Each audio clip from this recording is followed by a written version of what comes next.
Saudara-saudari yang terkasih, Minggu biasa ke-17 tahun A, 26 Juli 2020 ini kita mendengarkan Injil Matius bab 13 ayat 44 sampai 52.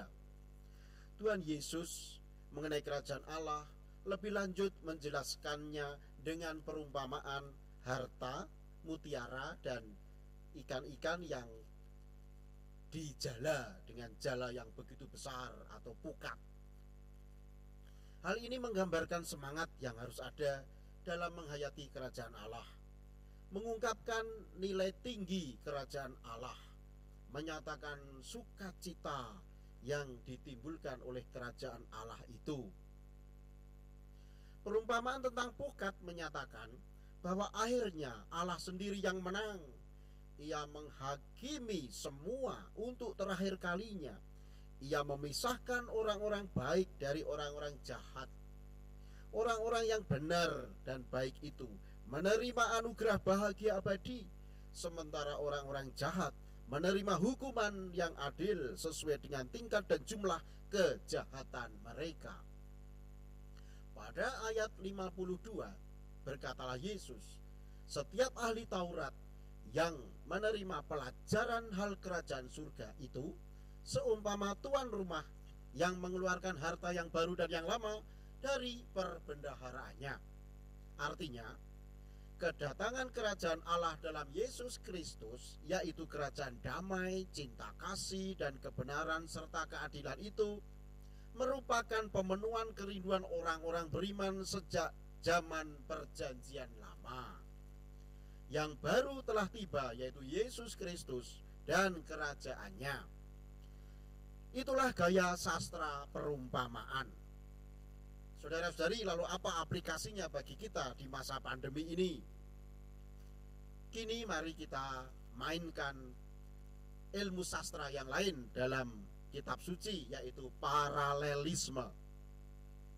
Dalam sastra Ibrani, paralelisme adalah kemiripan antara baris yang satu dengan baris selanjutnya dalam satu karangan, menyatakan hal yang sama namun dengan kata yang berbeda.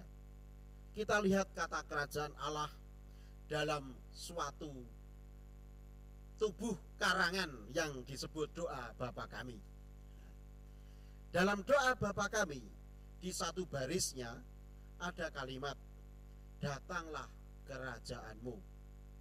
Pada bait berikutnya ada kalimat tentang kerajaan Allah dengan kata yang berbeda, yaitu jadilah kehendakmu di atas bumi seperti di dalam surga. Apa artinya itu? Kerajaan Allah itu kalau begitu ada di dalam keadaan bahwa kehendak Allah dilaksanakan di bumi ini seperti di surga. Surga adalah tempat kediaman Allah. Maka bumi ini pun menjadi tempat kediaman Allah ketika Yesus datang dan membentuk umatnya, yaitu gereja kita ini. Dan dengan demikian kerajaan Allah sudah datang. Panggilan Tuhan Yesus kepada manusia untuk memasuki kerajaannya berarti manusia diajak menjadi anggotanya Yesus, menjadi pendukungnya Yesus, menjadi pengkampanye program-programnya Yesus. Memulai kerajaan ini berarti memulai semua bersama Yesus. Mulailah berkuasa, mempersilahkan kekuasaan kerajaan ini makin penuh dalam hidup kita. Kerajaan Allah ini bertahap-tahap terjadinya. Dimulai sejak karya Yesus, wafat dan kebangkitannya, dan ketika dia membentuk kelompok, yaitu kita, gereja, sampai menyempurnakannya di masa depan yang kekal. Dalam proyek Tuhan Yesus ini, pertanyaannya bagi kita adalah, di manakah kita berada? Di manakah kita ambil bagian? Mari kita belajar dari Salomo. Dia mohon penerangan dari Tuhan, mohon kebijaksanaan supaya bisa membedakan yang satu dari yang lain. yang benar dari yang salah, yang kerajaan Allah dari kerajaan lainnya.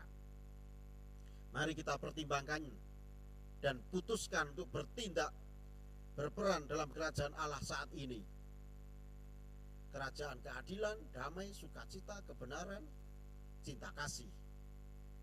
Karena itu pada masa pandemi ini yang menantang kita semua, kerajaan Allah itu menantang kita. Dia sudah ada bersama kita.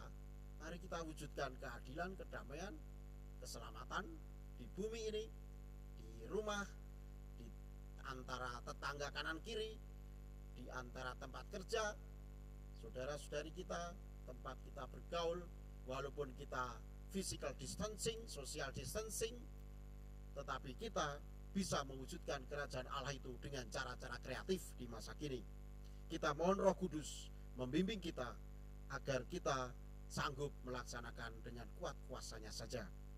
Mari kita lanjutkan Ekaristi ini dengan permohonan-permohonan kita itu. Terpujilah nama Tuhan kita Yesus Kristus, kini dan sepanjang masa. Amin.